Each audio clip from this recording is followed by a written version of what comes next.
Welcome ladies and gentlemen to another Call of Duty Warzone video. In this video we'll be comparing the stats between the BRUEN after the recent patch and the PKM to determine which weapon is the best in Season 5 of Warzone. Before we can continue with the video, 95% of you watching this video right now are not subscribed to the channel. We've recently just hit 3,000 subscribers, so thank you for all the support on the channel. We hope to reach 4,000 subscribers very soon, so if you like these comparison videos and would like to see more like this video, subscribe to the channel with notifications turned on so you don't miss them when they release. So let's get into the stat breakdown between the BRUEN and the PKM. So in blue we have the damage ranges with our recommended class setups on them, so we will ignore this for now and return to it later on in the video, but for now we'll be looking at both guns with no attachments on them.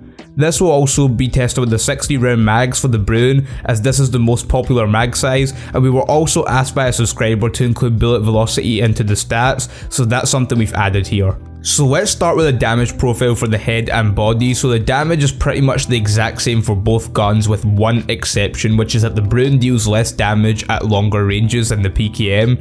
So if you're in a long range situation, likely the PKM is going to be better to use in this situation. Another thing to mention is that the PKM has a slightly better drop off, as its damage doesn't drop off until 38 meters instead of 32 for close range, and beyond that the damage just doesn't change.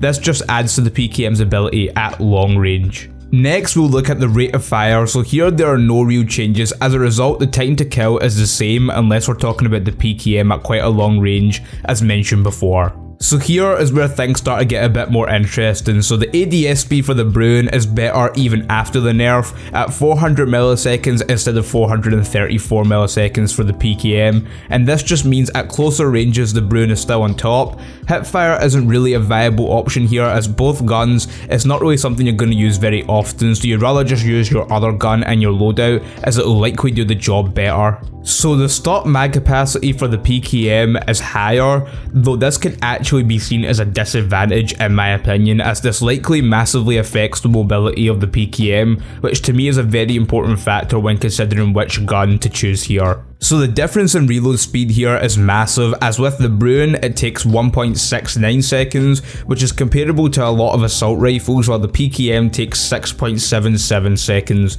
So it's safe to say here, if you haven't noticed already, you don't want to be using the PKM at close range. Finally, the last thing to mention here is the bullet velocity. So we calculated this by multiplying the distance between two players to the time it took for a bullet to reach the other player, and of course for this, the higher the bullet velocity the better. So here the PKM does perform significantly better at 488 meters per second, while the BRUEN's bullet velocity is 294 meters per second. Now something I do want to mention here is that the bullet velocity isn't actually that important unless we're pitching together two guns at longer ranges. For example, snipers and marksman rifles, the bullet velocity would actually matter way more than with an SMG at close range. So we've had a look at the stats for both guns. Let's look at the best attachments for both of them, starting with the BRUEN. The setup will be the monolithic suppressor as always, the XRK summit barrel, the VLK optic for controlling the recoil, the commando foregrip for the same reason, and 60 round mags. And for something similar with the PKM, we'll use the monolithic suppressor, the 26.9 barrel, the VLK optic again, and the Forged Tac ultralight stock, and the commando foregrip. And now with these class setups, if you look back at the stat page, we'll see that the damage ranges change for both guns because of the barrels that are used, but the PKM still performs better even with that change. Something that also changes is the recoil, and we'll take a look at this now. So in pink we have the PKM's recoil, and in blue we have the same for the BRUEN, for before we've added the attachments, after we've added the attachments, and if we were attempting to control the recoil. So with the PKM there's a very big vertical recoil just going straight up, not much horizontal recoil at all really, and when we add the attachments this just makes the recoil less extreme. Controlling the recoil is also very easy to do. And with the BRUEN there is a vertical recoil and a slight bit of horizontal recoil veering off to the left, but when the attachments are added this controls the recoil quite well and isn't a problem to control either.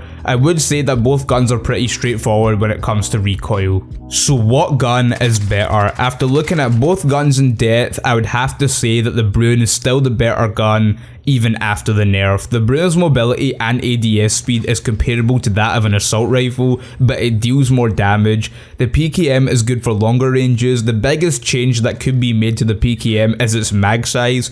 If there were smaller options, this could better the mobility and reload time, and it could compete for the top spot for the meta gun in Warzone. So that has been this video. Let us know what you think down in the comments below. Remember to subscribe to see more videos just like this one, and thanks for watching.